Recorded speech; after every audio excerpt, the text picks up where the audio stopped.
The year 961, the island of Stord, the storm-swept battlefield of Fitjar. The air is thick with the metallic stench of iron and spilled blood. The ruler of Norway lies on the trampled earth. A grievous wound to his shoulder leaves him no chance of survival. Life is draining from him with every beat of his heart. There are no priests in dark robes standing beside the dying konung, no Latin psalms echoing in the wind. He is surrounded only by grim, battle-hardened northern warriors leaning heavily on their notched axes. A heavy silver cross rests upon the monarch's chest. For his entire life, he openly professed his unwavering faith in the White Christ. Yet, in his final hour, the konung issues an order that completely contradicts the logic of his entire reign. He categorically forbids his men from taking his body back to Christian England. As he dies, this Knight of Christ begs his comrades in arms to bury him in this very soil, following the ancient pagan rites of his ancestors. What was the true reason behind this glaring paradox? The foundation of this state was poured in blood. Harold Fairhair had torched defiant valleys, forcing freedom-loving chieftains to flee into the icy unknown of the ocean, which is exactly how the unbending Aud the Deep-Minded led her clan away to lay the foundation of Iceland. Then, power was seized by Eric Bloodaxe. The new ruler solved the problem of royal succession with absolute, brutal simplicity. He began physically chopping off the heads of his own brothers, turning the newly united country into one colossal slaughterhouse. This cruel dictator was eventually replaced by a 15-year-old boy, Haakon the Good. He had grown up far from northern barbarism, raised at the brilliant court of the English king Æthelstan. The teenager had absorbed European laws, mastered Latin, and sincerely believed in the new god. Haakon arrived in Norway with an army of preachers, fully intending to smash the stone idols and baptize his homeland with fire and sword. But instead of a glorious religious triumph, the harsh reality of the Iron Age dictated its own uncompromising terms. The Christian missionary found himself forced to publicly chew on raw horse liver for the glory of Odin. His primary political ally, the Grey Eminence keeping the crown firmly on the monarch's head, turned out to be the most powerful pagan high priest in the north. And after the death of this baptized king, Scandinavia's greatest skalds would compose the most magnificent pagan hymn ever written, glorifying his triumphant entry into the halls of Valhalla. Behind all of this lay no lofty philosophical musings, but the grim, pragmatic mechanics of 10th century political power. It was here that the Scandinavians built an unprecedented optical alert system, a massive chain of signal fires that transmitted military warnings across mountain peaks faster than modern telegraphs. It was then, in the face of foreign invasion, that the first regular conscript army in the history of the North was born, the legendary Leidang. And most importantly, it was a masterful display of verbal acrobatics at an ale-drenched sacrificial feast that saved a massive country from a fratricidal civil war. To hold on to his crown, this civilized monarch had to drink the blood of the old gods. This high-stakes political game began in the year 934, when the longships of the young English-raised prince first cut through the leaden waters of the Norwegian fjords. And before the young man could ever place the crown upon his head, he would have to face a man whose power in the north was older than the monarchy itself.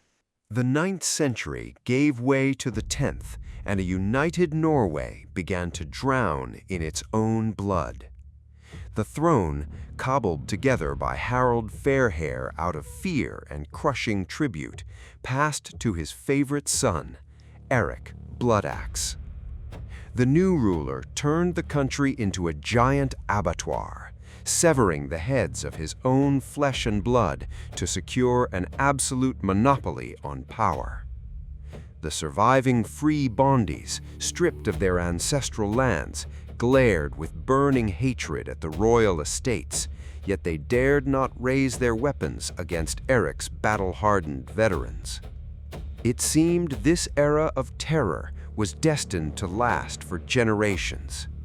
However, the ultimate threat to the regime arrived from the place it was least expected, from across the leaden waves of the North Sea, emerging from the fog of England.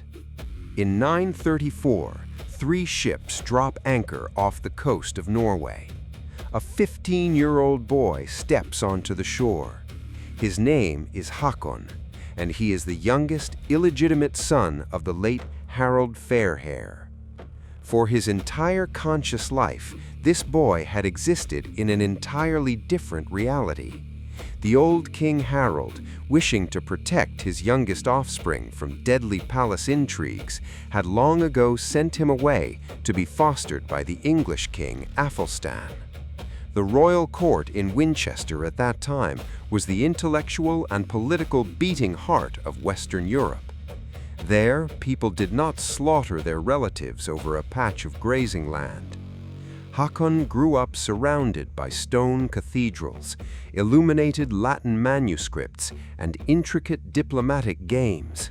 He had deeply absorbed Christian ideology and the sophisticated art of statecraft. King Æthelstan did not merely educate the Norwegian prince. As he sent the young man off to reclaim his throne, he bestowed upon him an incredible gift, a blade of fantastic craftsmanship with a cast gold hilt. This sword entered the legends of the North under the terrifying name Quernbiter, which translates to Quernbiter. The sagas claim that the steel of its blade was so flawless that Haakon could cleave through a solid stone millstone right down to the center hole with a single strike, without leaving a single nick on the metal. But Haakon brought more to Norway than just a legendary sword. He delivered a weapon far more destructive to his brother's regime, a radical new political idea. The 15-year-old prince was perfectly aware of the reality. His 3 ships of Anglo-Saxon mercenaries could never withstand Eric Bloodaxe's army of thousands in an open-pitched battle. He needed to utterly destroy the very foundation of his brother's power. Haakon heads straight for the Thing, the traditional assembly of free farmers. Stepping out before the grim Bondis, exhausted by endless taxation, the youth does not demand their blind obedience. Instead, he makes a massive public promise. He will return the odal rights to every single peasant. Odal is the sacred right to inalienable ancestral land, the absolute foundation of a Scandinavian's personal freedom and dignity. Decades earlier, Harald Fairhair had stripped the odal from the entire nation with a single decree, declaring all of Norway his personal private property and reducing proud warriors to the status of disenfranchised tenant farmers. If you think about it, this move was completely unprecedented. A modern contender for power had essentially promised to instantly and unconditionally return all confiscated lands and private property back to the population, asking in exchange only that they recognize his claim to the throne. The youth's words slammed into Eric's regime harder than a siege ram. The rigid system of governance crumbled into dust in a matter of weeks. Local chieftains and powerful rikismen refused en masse to pay taxes and defected to the side of the English-fostered prince. Eric Bloodaxe, suddenly realizing his total crushing isolation, did not even attempt to put up a fight. he loaded his family and his treasury on his drakar longships and fled the country forever. A 15-year-old boy had seized power without spilling a single drop of blood. But this effortless victory came with a heavy price.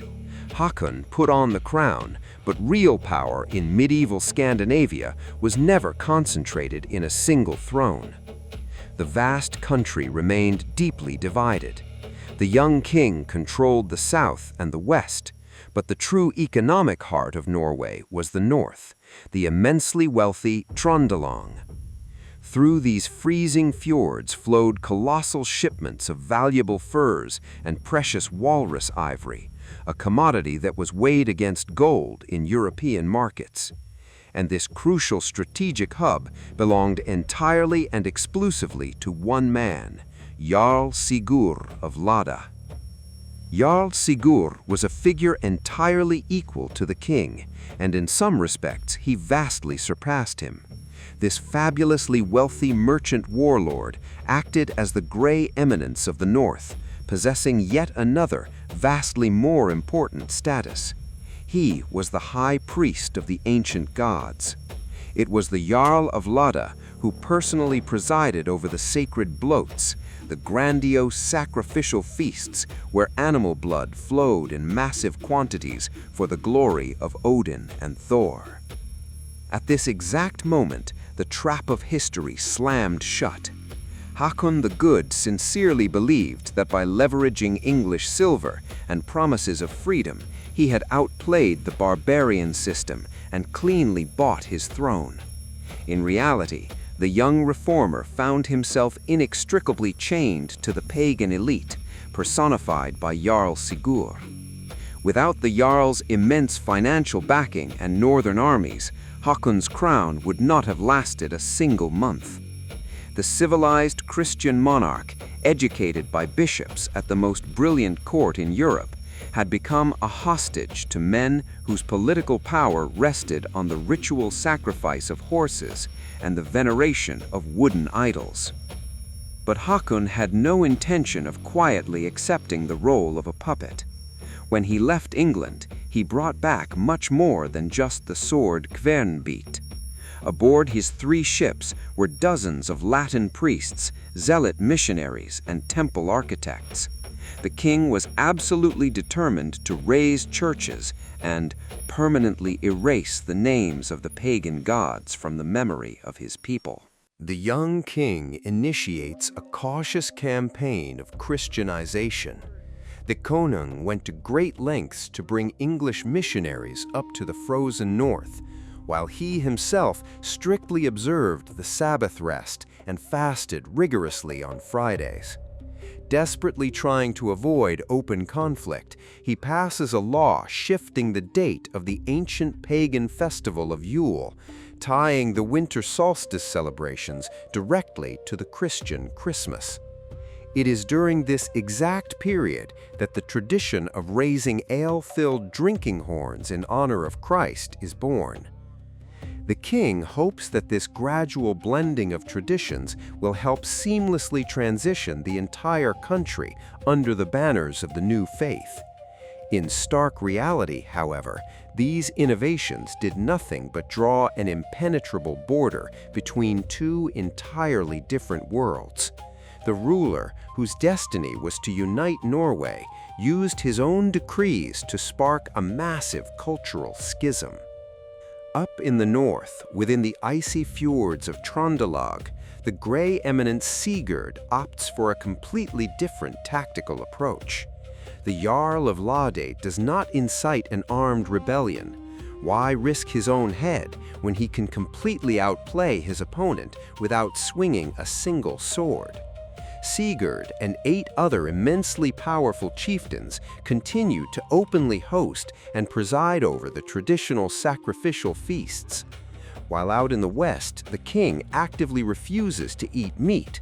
Up in the north, thick steam rises heavily from gigantic cauldrons boiling fresh horse meat.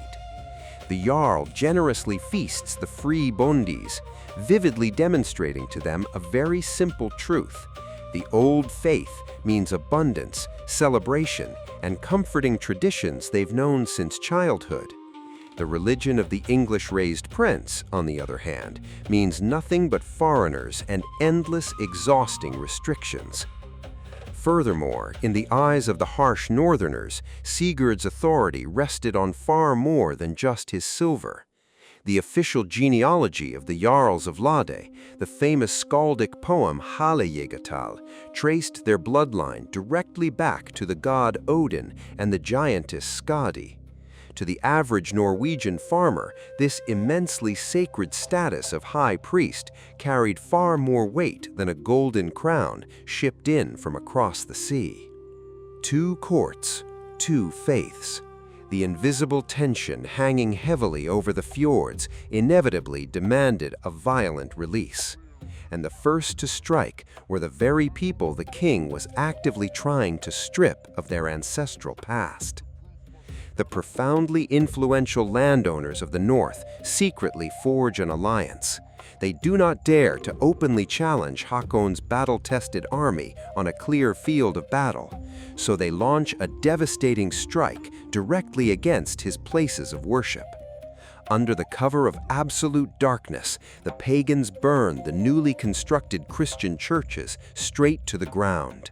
Tens of cubic meters of highly valuable timber and months of painstaking labor are reduced to smoking ash in a matter of hours.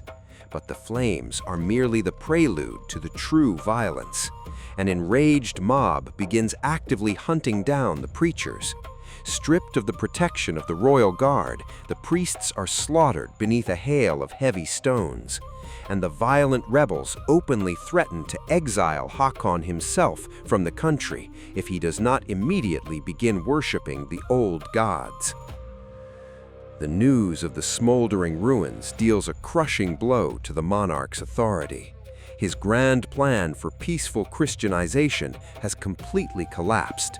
The konung finds himself backed into a desperate corner.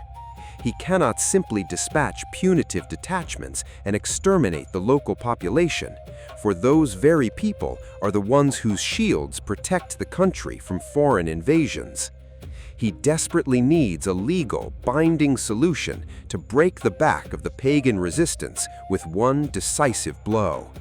Haakon summons the Thing, issuing a direct, uncompromising demand for all the bondis and farmers of Trøndelag, from the wealthiest to the poorest, to accept baptism immediately.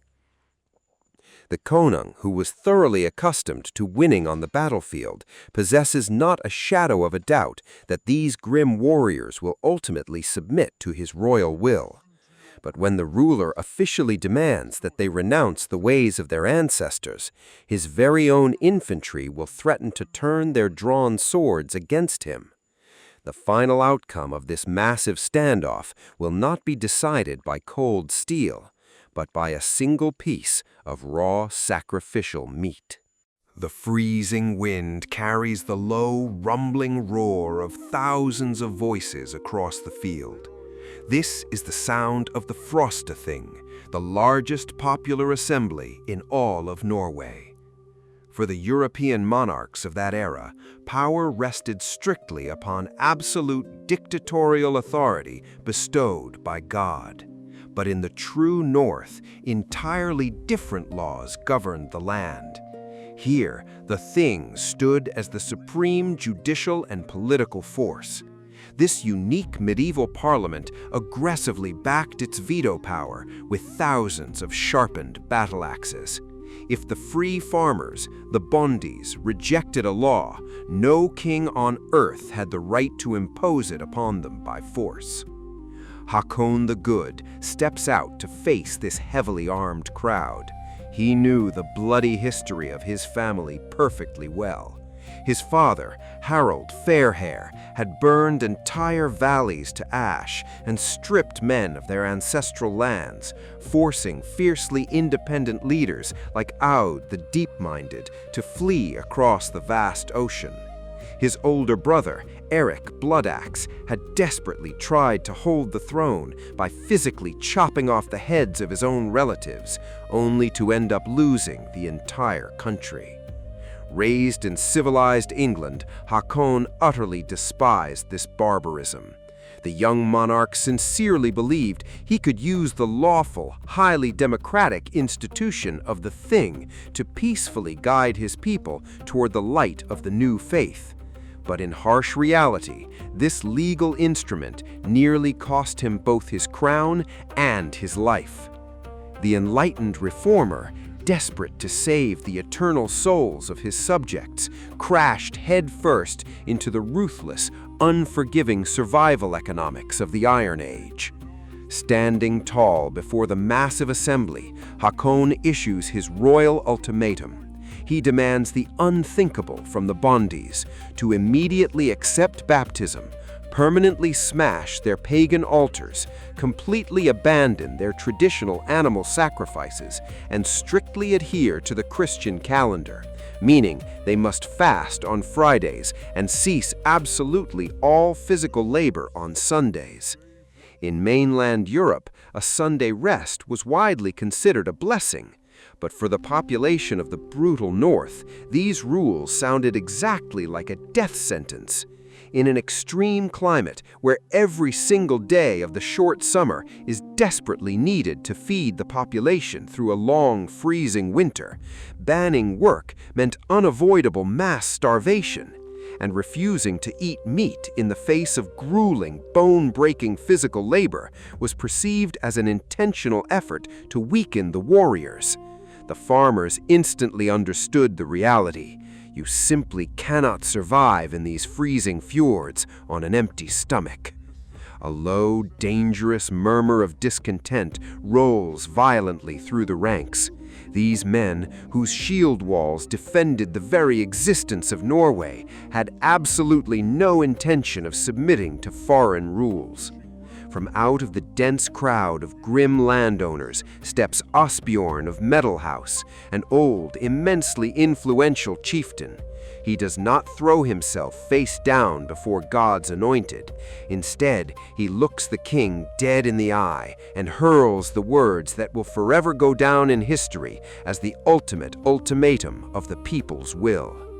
We Bondis recognized you as our konung precisely because you gave us back our land. But now we do not understand. Do you truly wish to grant us our freedom, or are you trying to enslave us all over again?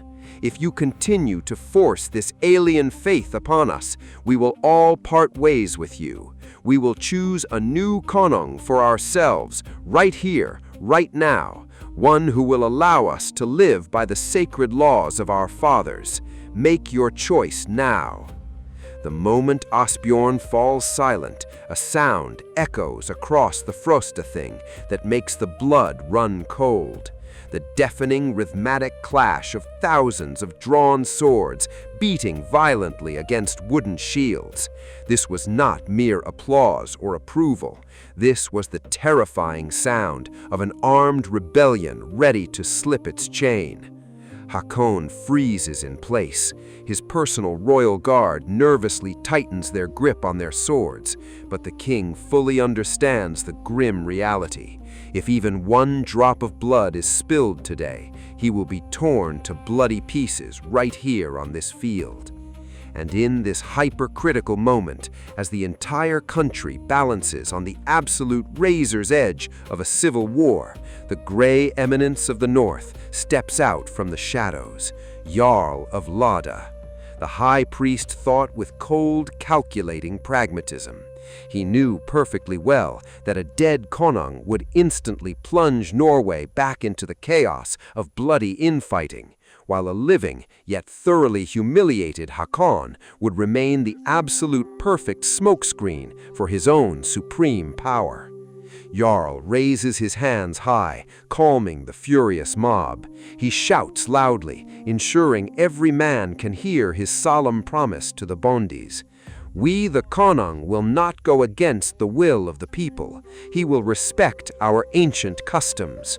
The fiery rebellion cools. The deadly weapons slide back into their sheaths. Haakon backs down, narrowly escaping a brutal death beneath the swinging axes of his own loyal subjects. The monarch managed to keep his life, but the massive crowd, wildly intoxicated by their sudden victory over the king, had no intention of being satisfied with empty political promises. The time for the great autumn sacrifice was rapidly approaching. The blot. Terrified by the deafening clash of steel, the konung had managed to save his throne, but little did he know that lying straight ahead was an agonizing ordeal that, for a zealous knight of the White Christ, would prove far more terrifying and utterly humiliating than any death on the battlefield. To definitively prove his unwavering loyalty to the people, this civilized ruler would be violently forced to share the feast of the old gods. Autumn painted the fjords of Trøndelag in heavy, leaden tones. The time had arrived for the great blot, the massive traditional autumn sacrifice. For 10th century Scandinavian society, this event meant infinitely more than a simple harvest festival. The blot served as the absolute primary political and spiritual institution of the entire nation. For these monumental feasts, the free farmers would converge upon the grand pagan temple, bringing vast supplies for a long, extended banquet. It was here that unbreakable alliances were forged, supreme justice was administered, and the ultimate legitimacy of power was confirmed. The king hosting the feast was expected to be present not merely as an honored guest, but as the supreme spiritual leader, personally consecrating the sacrificial food and the ritual drinking horns. Haakon the Good steps over the threshold into the colossal feasting hall at the estate in Lade. The air inside is thick and choking with the heavy smoke of roaring hearths and the coppery stench of fresh blood, which had been meticulously collected during the ritual slaughter of the animals. In the very center of the massive hall, meat boils violently in gigantic iron cauldrons. To make proper offerings to the old gods, a wide variety of livestock had been slaughtered, including horses. For the local farmers, devouring this specific meat and drinking the deeply consecrated ale was a profoundly sacred act of communion with the raw forces of nature. But to Haakon, raised inside the deeply pious English Christian court, what was happening looked completely different. Participating in this pagan ritual made him a direct apostate to his god, and he desperately tried to distance himself from the heathen practices while simultaneously clinging to his crown. The konung had desperately hoped that the massive political concessions he had made to the bondis at the Frostating would be enough. However, the fiercely independent northerners did not trust empty words. The heavily armed crowd relentlessly demanded physical, undeniable proof of the ruler's loyalty to their traditions, fully expecting him to perform the exact same ritual duties as the chieftains who came before him. The enlightened monarch found himself tightly locked inside the absolute epicenter of an ancient cult. He was now forced to prove his royal legitimacy, playing strictly by the rules of the pagans. The tension mounts excruciatingly. In the suffocating, dead silence, hundreds of unblinking eyes track every single microscopic movement the king makes. The high priest and master of the estate, Jarl Sigurd, slowly fills the very first drinking horn with sacrificial ale. According to ancient, unbreakable custom, this specific cup was always dedicated to Odin to ensure victory and absolute power for the ruling konung. Sigurd solemnly hands the massive vessel to the ruler. Haakon takes the horn. In the suffocating, dead silence, the monarch makes a gesture dictated either by his deep Christian faith or an instinctive, uncontrollable protest. He openly and visibly makes the sign of the cross right over the pagan cup. The massive crowd freezes. The heavy intoxication instantly evaporates from their heads. dozens of calloused hands drop violently onto the hilts of their battle axes. An angry, roaring shout erupts from the ranks of the Bondis. Why is the Konung blatantly rejecting the old gods? Only mere seconds remain before a total massacre erupts. And in this absolutely critical razor's edge moment, Jarl Sigurd leaps up from his high seat and bellows in a booming voice, "Calm yourselves! Have you all gone blind? The Konung is doing exactly what any true warrior would do. Before he drinks, he's consecrating his horn with the sign of Thor's hammer." Sigurd's brilliant, lightning-fast wits momentarily diffuse the boiling tension, but the highly suspicious farmers are not so easily fooled. They tightly encircle the king, forming a dense ring of armed men, and aggressively demand his full, undeniable participation in the ritual. Haakon is physically forced to lean heavily over the massive cauldron and inhale the thick, greasy steam rising from the boiling horse meat. But even this profound humiliation is not enough. They loudly demand that the Konung consume the actual sacrificial flesh. The sagas have preserved the precise, agonizing detail of this desperate compromise. To avoid direct, sinful contact with the actual flesh, Haakon takes a bite of the horse liver, but only after tightly wrapping it in a thick piece of cloth. Merely to avoid triggering a bloody slaughter and to save his own life, the monarch is forced into this horrific step.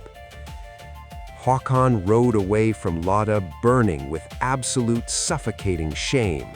He had kept his throne, but he had paid for it with his own personal dignity. Upon returning safely to his strongholds in the west, the Konung immediately begins secretly gathering his armies. The ruler is totally consumed by a burning thirst for bloody revenge. He meticulously plans a brutal, punitive campaign against the pagan opposition in Trøndelag, fully intending to enforce his will upon the country by fire and steel. A devastating civil war seemed entirely unavoidable. But this great slaughter was never destined to begin. Very soon, the bitter, irreconcilable enemies would be forced to completely forget their theological hatred and stand firmly back to back. From the south, surging across the leaden waves of the North Sea, an immense armada belonging to the sons of Eric Bloodaxe was rapidly approaching. A massive threat was looming, one that completely overshadowed all theological disputes. The enemy was coming to take not only the faith of the Norwegians, but the very soil beneath their feet. Haakon departed from the pagan feast in Lade, harboring a deep, burning resentment, and immediately began secretly assembling his loyal troops in the western part of the country.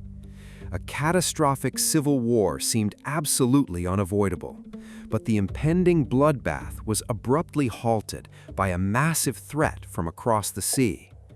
A massive Danish fleet was rapidly closing in on the shores of Norway from the south. Standing upon the decks of those longships were the vengeful sons of Eric Bloodaxe. After their father was slain in the English ravine of Stainmore in the year 954, the exiles absolutely refused to accept the loss of their royal power. They had sought safe refuge down in Denmark at the lavish court of their uncle, King Harald Bluetooth. The Danish monarch controlled colossal resources, vital trade routes, and strategic supplies of iron. Harald eagerly supplied his nephews with a fleet of warships and battle-hardened mercenaries, fiercely aiming to subjugate the Norwegian fjords using their hands as his proxies. Faced directly with this looming Danish invasion, Haakon and a high priest Sigurd instantly push aside their religious hatred.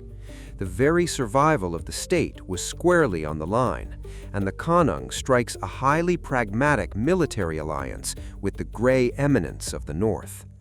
Haakon clearly understood that repelling this massive strike using only the forces of his personal royal guard was mathematically impossible. An entirely new system of national defense was desperately required. Leaning heavily on the sophisticated experience of his English education, the Konung creates the Leidang, the very first formalized system of naval conscription in Scandinavian history. From this moment on, defending the realm ceased to be a matter of mere volunteers and was legally transformed into a binding, mandatory duty. The entire sprawling, jagged coastline of Norway was systematically divided into naval districts, famously known as skipraid. At the king's first command, each distinct district was legally obligated to build, fully equip, and launch one complete warship entirely at their own expense. The free farmers were bound by law to provide the vessel with a full crew, high-quality weapons, and enough provisions to last a campaign of several months. The law strictly and precisely regulated the size of these vessels. Every district was required to produce a drakar boasting 20 to 25 pairs of oars, which meant a formidable fighting crew of 40 to 50 men. But physically assembling a fleet was only half the battle. Given Norway's endlessly fractured mountainous coastline, it was absolutely critical to learn of an approaching enemy with lightning speed. To solve this, the Scandinavians constructed a flawless, highly sophisticated early warning system, a massive chain of giant signal fires known as viti. Watchmen stood guard day and night on the soaring mountain peaks along the entire length of the rugged coast. The absolute second foreign sails breached the horizon, the very first massive bonfire flared into life. Seeing the raging flames, the guards on the next distant peak instantly ignited their own pyre. This fiery relay worked flawlessly, transmitting the military alarm across hundreds of kilometers in a mere matter of hours. Within exactly 7 days, a colossal army of well-armed conscripts stood firmly under the Konung's banners, fully prepared for war. The Leidang system operated without a single hitch, violently repelling the bloody raids of the Danish fleets time and time again.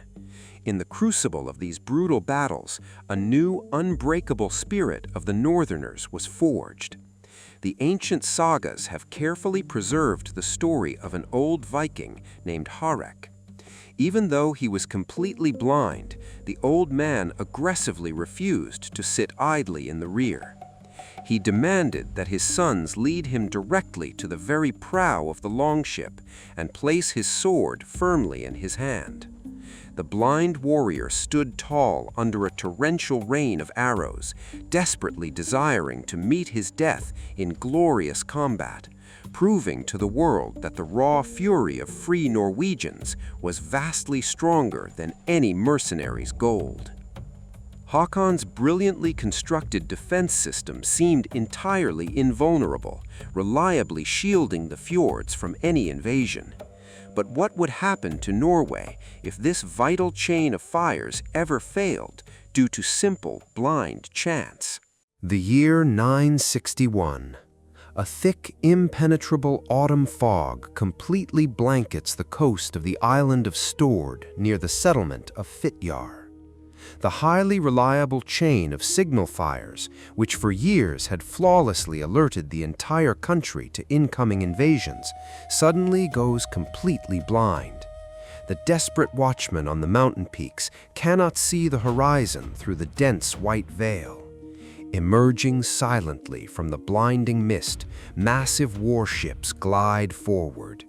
The heavily armed sons of Eric Bloodaxe have successfully guided their Danish armada straight to the very residence of the King of Norway, catching him totally and completely off guard. Haakon the Good is trapped in a deadly snare. His absolute most vital ally, the High Priest Sigurd, along with the massive northern militia, is nowhere to be found. The konung is brutally forced to accept battle, heavily outnumbered, relying exclusively on his personal royal guard. Many years ago, his tyrannical brother Eric had abandoned the throne and fled the country without fighting a single battle, but Haakon actively chooses a profoundly different fate. The king throws off his heavy chainmail coat, refusing let the iron restrict his deadly movements in the chaos of battle. In his hands flashes the legendary sword Quernbiter, forged in distant England. The ruler is the very first to hurl himself violently into the chaotic melee.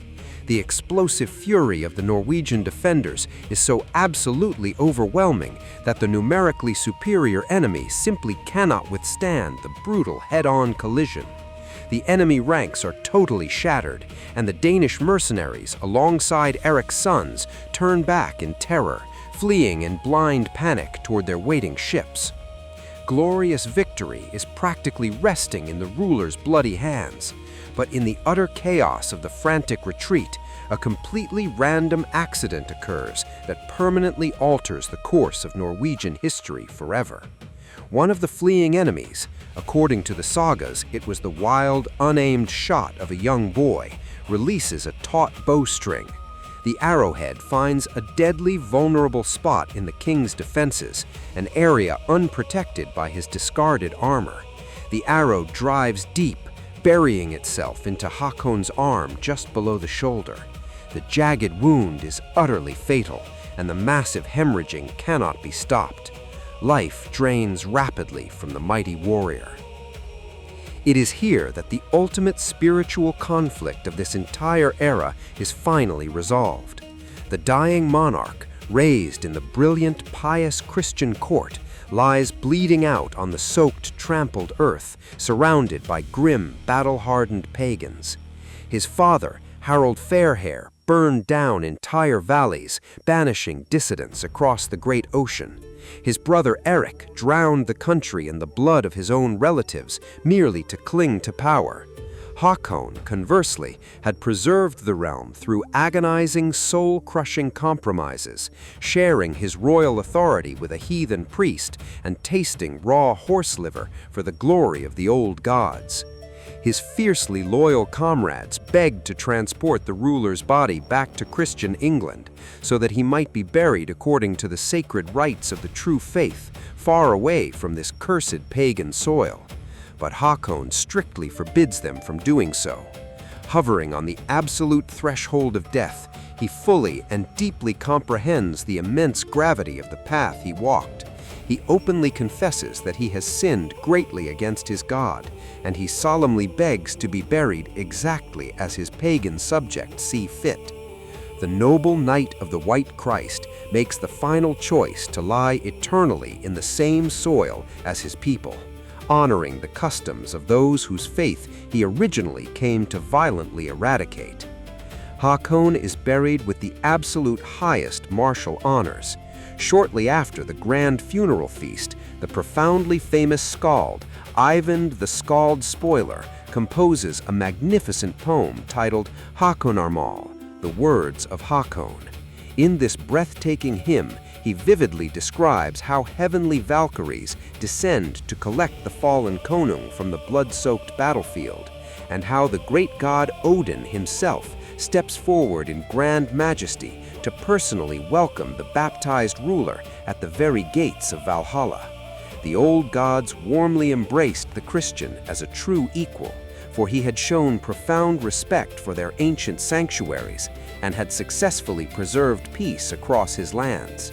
The greatest pagan epic in Scandinavian history became an eternal monument to a king who willingly sacrificed the pure sanctity of his own faith to save his entire nation. Haakon's tragic death instantly shatters the fragile balance. Absolute power over Norway is violently seized by the vengeful sons of Eric Bloodaxe, and the entire country is once again plunged into a dark era of brutal repressions.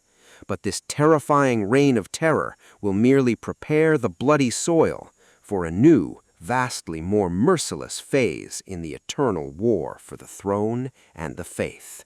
The death of Haakon the Good on the windswept, bloody field at Fitjar drew a final, definitive line under a truly unique political experiment. The highly unlikely alliance between the fostered son of the English court and the supreme pagan high priest definitively proved that even in the brutal era of the Iron Age, cold, calculating pragmatism could successfully keep a massive country from spiraling into fratricidal slaughter. The king willingly sacrificed the absolute purity of his religion and his own personal dignity to preserve the unified integrity of the state. Jarl Sigurd, in turn, demonstrated the absolute pinnacle of shadowy governance. The gray eminence of the north masterfully shielded the monarch from the blinding rage of the armed mob, while simultaneously protecting the people themselves from the crushing weight of royal despotism. But this exquisitely fragile balance collapsed the exact moment the ruler drew his final breath. Control over Norway was brutally seized by the sons of Eric Bloodaxe, fiercely led by the ruthless Queen Mother Gunhild. The nation plunged right back into the suffocating chaos of bloody repressions and the systematic, violent purging of any opposition.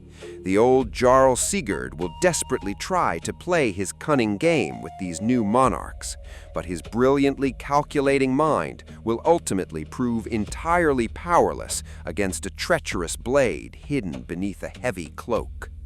And so concludes the very first cycle of our grand saga.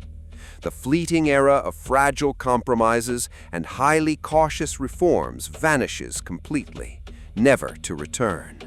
Lying dead ahead for Scandinavia is a colossal ideological storm that will show absolutely no mercy to either the kings on their thrones or the free farmers in their fields.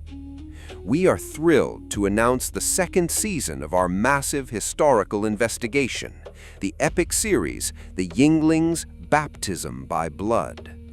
Careful diplomacy will be violently replaced by religious terror, and localized skirmishes will rapidly escalate into an all-out total war of pure annihilation. In the upcoming episodes, you will witness exactly how the former mercenary Olaf Tryggvason returns to his homeland in the terrifying guise of a crusader king, offering his subjects the harshest choice imaginable: the Holy Cross or the bloody executioner's block. You will bear witness as the ambitious descendants of Jarl Sigurd of Lade exact their ultimate historical revenge, transforming themselves into the sole, undisputed rulers of Norway, enforcing their iron will without ever holding the official title of king. In the upcoming episodes, we will surgically dissect the anatomy of the massive upheaval in the unbelievable story of Thorir Hund, and we will thoroughly examine the agonizing, blood-soaked price Saint Olaf was forced to pay to secure his divine halo. This phenomenal series will reach its explosive climax on English soil by the blood-stained planks of Stamford Bridge. It is exactly there that a single random arrow will violently sever the life of Harald Hardrada, a man who walked the incredible path from a banished exile all the way to the commander of the elite Varangian Guard in Byzantium, and permanently slammed shut the door on the entire Viking Age. But while history takes a brief pause, we ask you to answer the ultimate philosophical question raised by this episode. In your opinion, what is the truly correct path for a genuine leader? To fanatically defend their personal convictions, even at the cost of massive bloodshed and fracturing the entire country? Or to willingly submit to public humiliation in order to save their people from a catastrophic civil war? Write your thoughts and opinions down in the comments below. Make sure to subscribe to the channel and aggressively ring that bell so you can be the very first to hear the heavy marching footsteps of the new kings. Until we meet again on the turbulent waves of the North Seas.